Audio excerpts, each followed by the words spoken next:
কোনো আওয়ামী দালাল ফেসিবাদের দোষর এইখানে তারা আস্থা গেড়ে তুলতে না পারে সেই বিষয়ে আমাদের এনডিএ সতর্ক দৃষ্টি আছে এবং দেশবাসীকে অনুরোধ করব আপনারা প্রত্যেক জায়গা থেকে আওয়ামী দোষরকে সামাজিকভাবে প্রতিহত করুন। এই বৈষম্য বিরোধী আন্দোলনের পরবর্তী সময়ে আমরা আশা করি দেশের সকল সেক্টর থেকে বৈষম্য দূর হবে।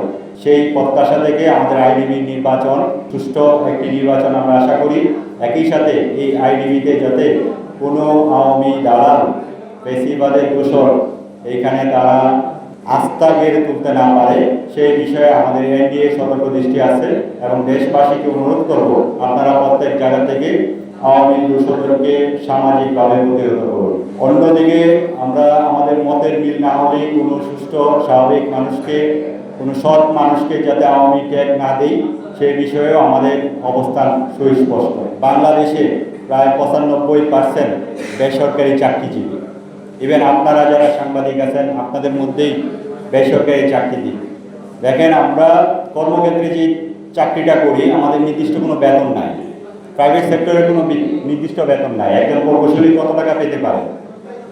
সরকারিতে পে স্কেল আছে, সরকারি নির্দিষ্ট ভাতা আছে, কিন্তু প্রাইভেট সেক্টরে নাই। আমরা এই প্রাইভেট সেক্টরের ন্যায্যতার জন্য আমরা আজকে আপনাদের এই সংবাদ সম্মেলনে উপস্থিতি হয়েছি। এই সংবাদ সম্মেলন শুধু আমাদের জন্য না, সারা দেশের জন্য। আমরা সারা দেশের মানুষের পক্ষ থেকে কথা বলছি এবং আমরা আশা করব সরকার এটাকে মেনে নিয়ে খুব দ্রুত সময়ের মধ্যে প্রাইভেট সেক্টরের জন্য পে স্কেল ঘোষণা করবেন এবং ন্যায্যতা ভিত্তিতে প্রাইভেট সেক্টরের প্রকৌশলী এবং কারিগরি সেক্টরের সকল মানুষের ন্যায্যতা নিশ্চিত করবেন।